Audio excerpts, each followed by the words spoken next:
그렇지만 다행히도 이 언약궤가 아무 사고 없이 하나님의 방식대로 왕의 성전의 지성소에 잘 안치가 됩니다. 그러니까 이제 모든 성전의 어떤 모습들이 완벽하게 세팅이 된 것이고요. 자, 성전에 언약궤가 안치되니까 열왕기서에서 어떻게 말하냐? 성전에 구름이 가득 차고 하나님의 영광이 이 성전을 가득 덮었다라고 말하고 있는 것이죠. 자, 그게 8장 10절 11절입니다. 열왕기상 8장 10절 11절 보시면 이렇게 말씀하죠. 제사장이 성소에서 나올 때에 구름이 여호와의 성전에 가득하매 제사장이 그 구름으로 말미암아 능히 서서 섬기지 못하였으니 이는 여호와의 영광이 여호와의 성전에 가득함이었더라. 그러니까 성전 공사 입장에서 보게 되면 이 성전 건축과 함께 모든 것들은, 모든 과정은 완전히 성공이라고 볼 수 있습니다. 왜냐하면 언약궤가 완벽하게 안치가 되었고요. 그에 따라서 구름이 임하고 여호와의 영광이 가득히 임했기 때문에 이 성전의 건축 자체는 이미 끝났다, 성공이다, 완벽하다라고 저희들이 생각해 볼 수 있고요. 아마 솔로몬 입장에서는 그런 관점에서 본인의 어떤 왕의 입지를 굉장히 철저하게 붙여 나갔을 것입니다. 이스라엘에서. 자, 그래서 이제 이 솔로몬이 성전 봉헌식을 하죠. 성전을 하나님께 드리는 봉헌식.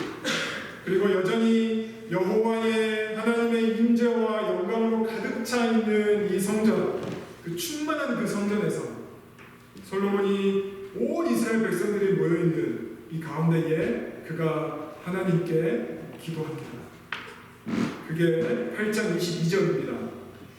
8장 22절 보시면 솔로몬이 여호와의 제단 앞에서 이스라엘의 온 회중과 마주서서 하늘을 향하여 손을 펴고, 그러면서 오늘 본문은 솔로몬이 이 상태에서 손을 펴서 하나님께 하늘에 향하여 손을 펴고 기도하면서 그 기도의 내용을 오늘 본문이 수록하고 있다는 것이죠. 자, 여러분들 오늘 기도를 잘 보시면, 자, 한번 볼까요? 제가 서두에 말씀드린 대로 조건부 기도문이라고 제가 말씀을 드렸습니다. 자, 31절 보시죠. 8장 31절 보시면 이렇게 말씀하고 있습니다. 만일, 조건부죠. 만일 어떤 사람이 그 이웃에게 범죄함으로 맹세시킴을 받고 그가 와서 이 성전에 있는 주의 제단 앞에서 맹세하거든 입니다. 자, 또요 33절 보시죠. 만일 주의 백성 이스라엘이 주께 범죄하여 적국 앞에 패하게 되므로 주께로 돌아와서 주의 이름을 인정하고 이 성전에서 주께 기도하며 간구하거든.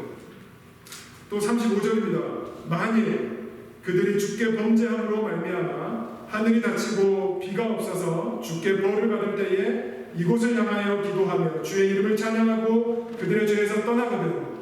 또 37절 만일 이 땅에 기근이나 전염병이 있거나 곡식이 시들거나 깐부기나 나거나 메뚜기나 황충이 나거나 적국이 와서 성읍을 에워싸거나 무슨 재앙이나 무슨 질병이 있든지 막론하고 이 성전에 나와서 기도하고 하나님의 은혜를 구하고 용서를 구하면 주의 은혜로 자비로 이 죄를 용서해달라는 조건부 기도문을 지금 솔로몬이 하고 있다는 것입니다. 자, 그런데 여러분, 이게 제가 초반에부터 말씀드렸던 이중적인 잣대의 모습을 가지고, 솔로몬의 이중적인 잣대의 모습을 가지고 이 기도문을 다시 한번 살펴보면 이 조건부 기도문에 어떤 마음이 묻어있느냐?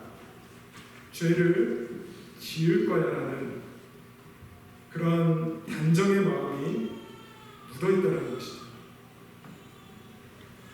그래서 죄를 짓거든 이 성전에 올 때마다 용서해달라는 기도문이 지금 그대로 수록되고 있는 겁니다. 그냥 보면 우리가 굉장히 은혜로운 기도같이 볼 수 있습니다. 그리고 누구보다도 우리를 버리지 아니하시고 우리와 끝까지 함께 하기를 원하시고 우리를 포기하지 않으시고 하나님의 한량없는 은혜와 자비가 너무나 충만한 기도라고 우리가 볼 수 있지만, 여러분 다시 한번 이 기도를 드리는 세팅을 우리가 한번 생각해 보면, 하나님의 성전이 지어졌고 하나님의 임재가 가득해 있는 이 상태에서 그가 이런 조건부적으로 기도한다? 여러분 어떻게 보십니까? 이 기도문을. 여러분 하다못해 이런 기도가 아니죠. 하나님의 임재와 성전의 영광으로 가득 차 있는 이 하나님의 앞에서, 하나님, 제가 어떠한 죄든지 피 흘리기까지 제가 한번 싸우겠습니다. 하나님의 영광의 이 성전에 가득한 이 실존 앞에서 제가 어떤 죄든지 간에 제가 하나님께서 원하시는 끝까지의 거룩함의 모습으로 나아가겠습니다 라는 기도는 아니죠. 더 나아가서 정말 이렇게 극명하게 대비되는 기도가 하나 있습니다. 그것이 누구의 기도였느냐? 이사야의 기도였습니다. 이사야도 동일하게 같은 상황입니다. 하나님의 성전에 하나님의 영광과 그 하나님의 충만함을 이사야가 보았죠. 자, 그때 이사야가 어떤 반응과 고백으로 나아갔느냐? 자, 이사야서 6장 1절부터 한번 제가 읽어드리면, 이사야가 하나님의 성전에서 영광의 가득함을 보고 했었던 고백이 있습니다. 6장 1절부터 우시야 왕이 죽던 해에 내가 본즉 주께서 높이 들린 보좌에 앉으셨는데 그의 옷자락은 성전에 가득하였고 스랍들이 모시고 섰는데 각기 6 날개가 있어 그 둘로는 자기의 얼굴을 가리었고 그 둘로는 자기의 발을 가리었고 그 둘로는 날며 3절 서로 불러 이르되 거룩하다 거룩하다 거룩하다 만군의 여호와여 그의 영광이 온 땅에 충만하도다 하더라. 이사야도 똑같이 솔로몬같이 어떻게 보면 하나님의 성전에 온 영광이 충만한 것들을 그가 지금 보고 경험하고 있습니다. 자, 그런데 그가 6장 5절 어떻게 기도합니까? 그때에 내가 말하되 화로다 나여 망하게 되었도다. 나는 입술이 부정한 사람이요 나는 입술이 부정한 백성 중에 거주하면서 만군의 여호와이신 왕을 배웠음이로다 하였더라. 여러분, 이사야는 똑같은 하나님의 성전의 영광이 가득 찬 그 하나님의 임재 앞에서 화로다 나여 나는 부정한, 나의 입술이 부정한 사람이다. 그런데 여러분, 솔로몬의 기도는 지금 어떻습니까? 이 조건부 기도가 한마디로 내가 계속해서 죄를 짓겠다는 기도 아닐까요? 나의 이중적인 모습, 하나님을 사랑하고 세상을 사랑하고 나를 사랑하는 이 이중적인 모습을 계속해서 살아내겠다라는 그 마음이 지금 이 기도문 가운데 있지는 않을까요? 내가 다윗의 복도는 따르지만 산당에서 계속 제사 드릴 거라고, 하지만 산당에서 제사 드린다 할지라도 나를 좀 용서해달라고 이 성전에 와서 기도할 때, 비록 내가 하나님의 사람을 사랑하지만, 하나님을 사랑하지만 내가 계속해서 바로의 딸들과 결혼할 거라고, 내가 모압과 암몬과 에돔과 시돈과 헷 여인들과 계속 혼인관계를 맺을 거라고, 그래서 만약에 그들의 문화를 가져오고 그들의 신을 내가 예배하고, 그래서 만약에 하나님이 노하셔서 국가적인 재앙으로 전염병이 들고 메뚜기가 쳐들어오고 적군이 쳐들어올 때마다 내가 다시 하나님의 성전 앞에서 기도하면 하나님 용서해 주세요 라는 기도가 이 솔로몬의 기도 가운데 있지 않느냐라는 것이죠.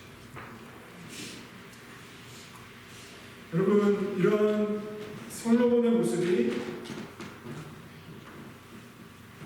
정확히 2024년 오늘을 사는 기독교인들 또는 우리의 모습 또는 저의 모습 아닐까요?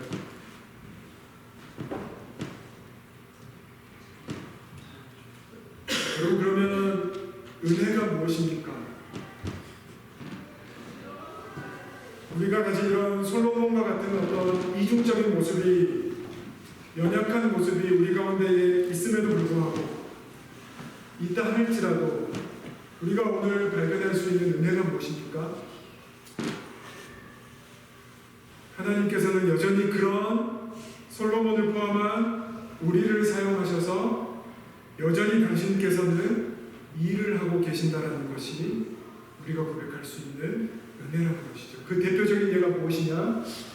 바로 성전입니다. 어쩌면 하나님께서는 하나님의 마음에 합한 자, 완벽해 보이는 다윗을 통해서 하나님께서는 이 성전을 건설하지 않으셨습니다. 오히려 이중적인 모습으로 계속해서 하나님을 사랑한다고 하지만 계속해서 바로의 딸과 결혼하고 이방 여인들과 결혼하고 그들의 산당에서 제사하는 솔로몬을 통해서도 이 하나님의 성전이 세워진다는 것이죠. 비록 솔로몬이 지은 성전이다 할지라도 하나님께서는 당신의 영광으로 이 성전 가운데에 충만하게 임재해 주셨고, 이 성전을 통해서 여전히 자신을 계시하시고 여전히 솔로몬 포함 이스라엘 백성들과 만나고 싶다라는 하나님의 사랑의 언약이 비록 솔로몬이 지은 성전이다 할지라도 저희들이 그 하나님에게서 발견할 수 있는 은혜라는 것입니다. 더 나아가서는 인간이 어쩌면 우리가 교회가 연약함에 빠지고 죄악에 다시 빠질 줄도 알고 심지어 하나님 자신을 버릴 줄 알고 계심에도 불구하고 그는 여전히 우리를 통해서 자신을 드러내길 원하시고 당신의 일을 이루어나가신다는 것. 그래서 인간의 잘잘못에 따라서 당신의 사랑하는 자녀의 신분이 절대로 바뀌지 않는다는 것, 내가 가진 유산에 내 아들이 내가 가진 유산을 다 달라고 해서 먼 외국에 나아가서 흥청망청 다 써도 그 아들을 우리는 탕자로 부르고 있습니다. 탕종이 아닙니다. 즉 하나님께서는 우리의 잘잘못을 떠나서 신분에는 한 번 아들이면 계속해서 아들로 삼아주시는 그 하나님과의 은혜가 우리가 오늘 이 성전 건축에서 발견할 수 있는 은혜라는 것이죠. 혹자가 물어봅니다. 그러면 죄를 지어도 됩니까?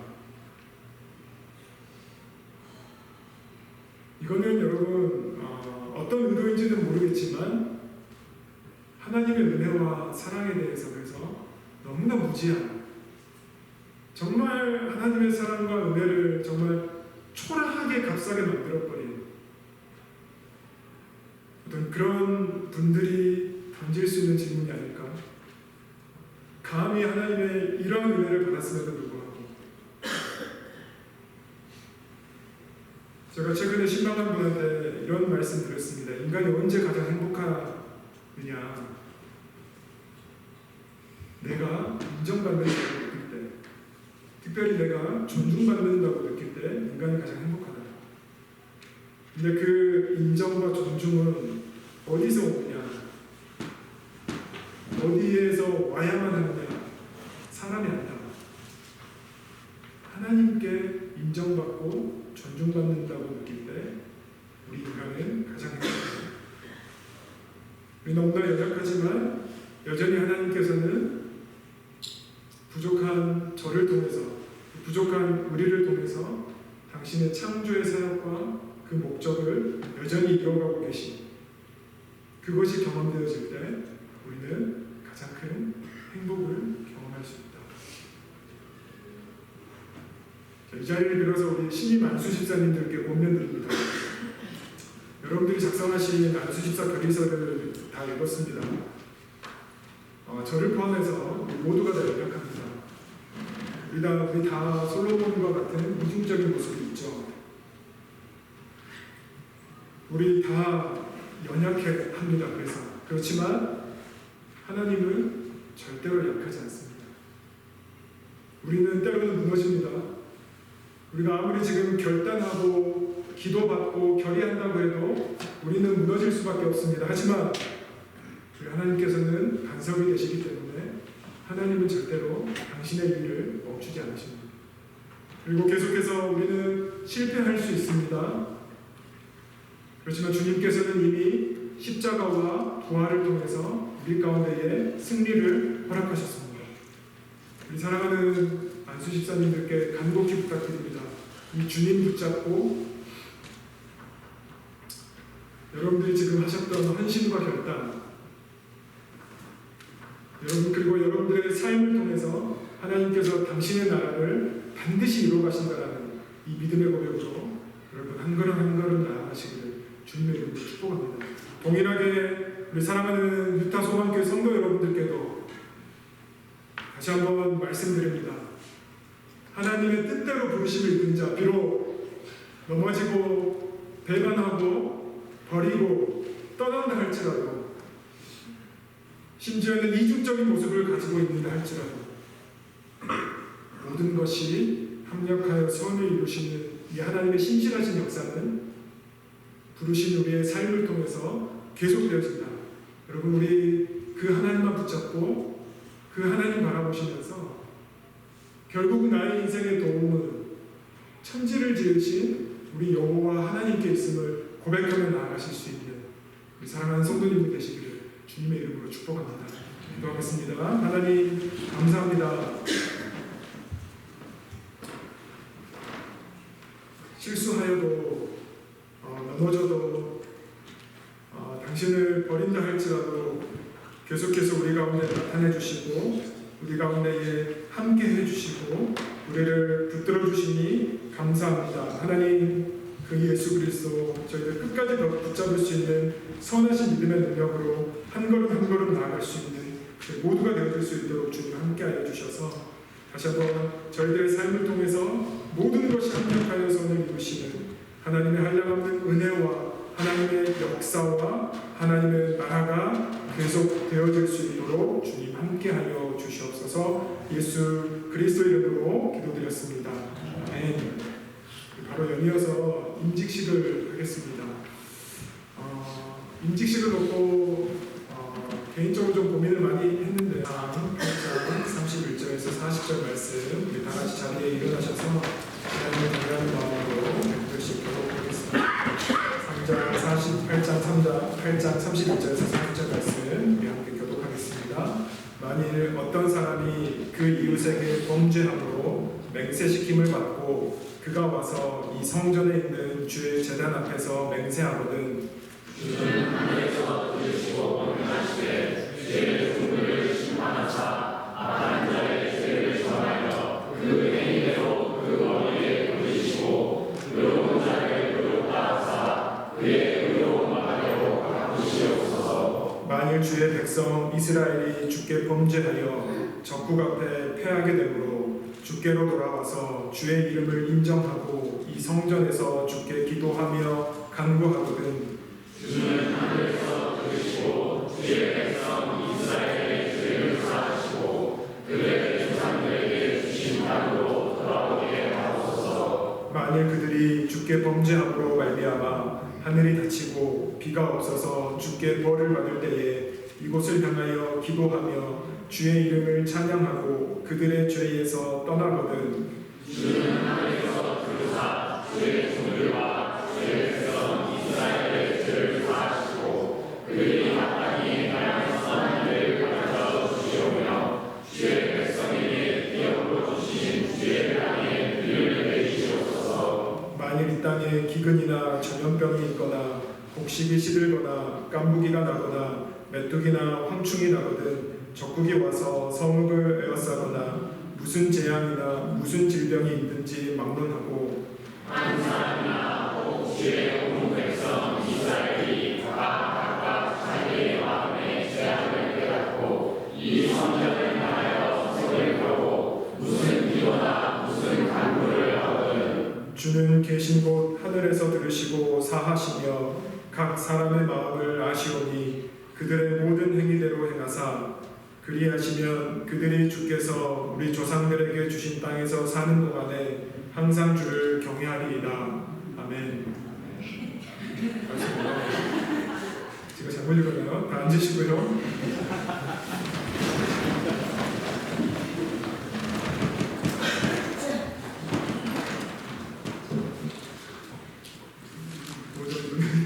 자, 우리 한번 앞뒤적으로 인사하셨으면 좋겠습니다. 사랑합니다. 들어갑니다. 그러면 인사하실까요?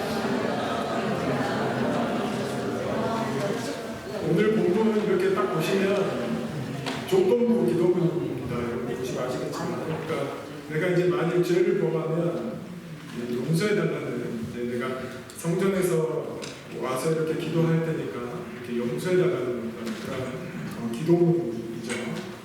자, 열왕기상의 시작은 솔로몬의 이야기에서부터 이제 시작이 됩니다.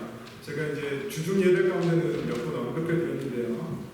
열왕기서에서 그리고 있는 솔로몬은 어떤 왕이냐, 우리가 이런 것들을 좀 생각해 보게 되면 열왕기서에서 그려지고 있는 솔로몬의 모습은 한마디로 얘기하면 굉장히 이중적인 모습을 지금 열왕기서 저자가 솔로몬에 대해서 그리고 있다는 것이죠. 예를 들면 이런 것입니다. 이제 그가 왕이 되기 전에 반란을 일으켰던 그 아도니아나 뭐 제사장 아비아달, 뭐 요압 이런 무리들을 이제 완전히 정리를 하고 이제 공식적으로 이제 왕으로서 첫 걸음을 내딛는, 그것이 이제 열왕기상 3장인데요. 거기서 가장 먼저 솔로몬이 다루는 것이 뭐냐면, 열왕기상 성경책 갖고 계시면 열왕기서 3장 1절에서 3절을 보시면 이렇게 말씀하고 있습니다. 솔로몬이 애굽의 왕 바로와 더불어 혼인 관계를 맺어 그의 딸을 맞이하고, 벌써부터 이상하죠. 바로의 딸과 혼인 관계를 맺었다는 것이 가장 먼저 언급되고 있습니다. 다윗성에 데려다가 두고 자기의 왕궁과 여호와의 성전과 예루살렘 주의 성의 공사가 끝나기를 기다리니라. 2절, 그때까지 여호와의 이름을 위하여 성전을 아직 건축하지 아니하였으므로 백성들이 산당에서 제사하며. 3절, 솔로몬이 여호와를 사랑하고 그의 아버지 다윗의 법도를 행하였으나 산당에서 제사하며 분향하더라.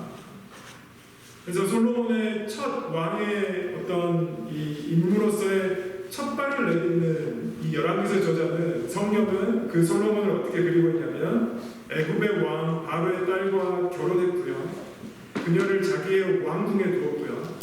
그 다음에 그의 아버지 다윗의 법도는 행하였지만 산당에서 제사하며 분양했다고 이렇게 말하고 있다는 것이죠. 그러니까 이런 거겠죠. 여호와를 사랑하지만 바로의 딸과 결혼했고요. 또 다윗의 법도를 따르지만 여전히 산당에서 제사하고 분양하는 모습으로 솔로몬의 첫 모습을 그려내고 있다는 것입니다. 어쩌면 이 모습이 솔로몬의 앞으로의 통치의 모든 어떤 원리들을 제공하는 어떤 그러한 모습이 아닌가라는 것을 저희들이 생각할 수 있고요. 지난주에 살펴봤던 성전 건축도 마찬가지입니다. 성전의 기초공사 또는 외부공사가 이제 끝나죠. 그런데 성경의 이야기는 바로 인테리어, 그러니까 내부 공사로 넘어가지 않고 그 외부 공사와 내부 공사 사이에 무슨 내용을 삽입했냐면, 그게 열왕기상 6장 11절에서 13절 말씀, 우리 한번 찾아보시면 6장 11절로 13절 말씀, 지난주에 봤던 말씀입니다. 여호와의 말씀이 솔로몬에게 임하여 이르시되, 너가 지금 이 성전을 건축하니 내가 만일 내 법도를 따르며 내 율례를 행하며 내 모든 계명을 지켜 그대로 행하면 내가 너의 아버지 다윗에게 한 말을 너에게 확실히 이룰 것이요, 내가 또한 이스라엘 자손 가운데 거하며 내 백성 이스라엘을 버리지 아니하리라 하셨더라.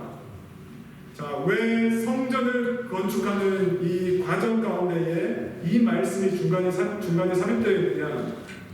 지난주에 본 것 같이요, 진짜 성전은 건물에 있는 것이 아니라 하나님의 말씀에 100% 순종하며 그 말씀 앞에 두렵고 떨림으로 나의 운명을 걸고 나의 인생을 걸면서 주의 말씀에 순종하고 따라가는 것이 진짜 하나님께서 원하시는 성전이다라는 것도 있지만, 반대로 생각해보면 비록 하나님께서 740년, 출애굽 이후 740년 동안 이 하나님의 성전이 건설되기를 그토록 원하셨다 한들, 그리고 하나님의 성전이 지어졌음에도 불구하고 솔로몬 포함 이스라엘 백성들은 마치 하나님의 법도와 율례와 계명을 지키지 않을 것 같은 어떤 우려, 조바심, 걱정 이런 것들 또한 있기 때문에 이 본문이 삽입되고 있지 않을까 저희들이 볼 수 있다는 것이죠. 자, 아니나 다를까 7장으로 넘어오면 어떤 내용이 소개되고 있느냐? 7장 1절 솔로몬이 자기의 왕궁을 13년 동안 건축하여 그 전부를 준공하니라. 성전 건축이 7년 걸렸고요. 여기 자기의 왕궁은 13년. 여러분 사실 본질적으로도 우리가 보면 솔로몬의 왕궁 자체도 하나님의 왕궁이어야 되는 것이죠. 그런데 여기 열왕기서 저자는 분명하게 명시하고 있습니다. 자기의 왕궁. 그러니까 솔로몬의 왕궁을 짓는 장면이 바로 7장에 소개되고 있다는 것이죠. 자, 그러니까 이 모든 맥락들이 지금 어떤 솔로몬의 어떤 부분을 말하는 것이냐? 그의 이중성, 세상을 사랑하고 하나님도 사랑하는 그의 이중성을 말하고 있는 것이 아닌가라는 것을 저희들이 부인할 수 없다는 것입니다.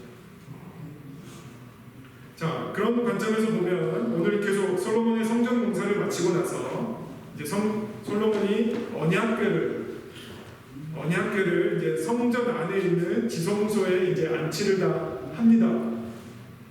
아마 다윗에게 선례가 있었기 때문에 이 언약궤를 운반하다가 불미로운 어떤 사고가 일어나지 않았습니까? 다윗에게. 그래서 아마 솔로몬 입장에서는 이 언약궤를 옮기는 것 자체가 그에게 굉장히 긴장되어지는 일이었을 것이고요.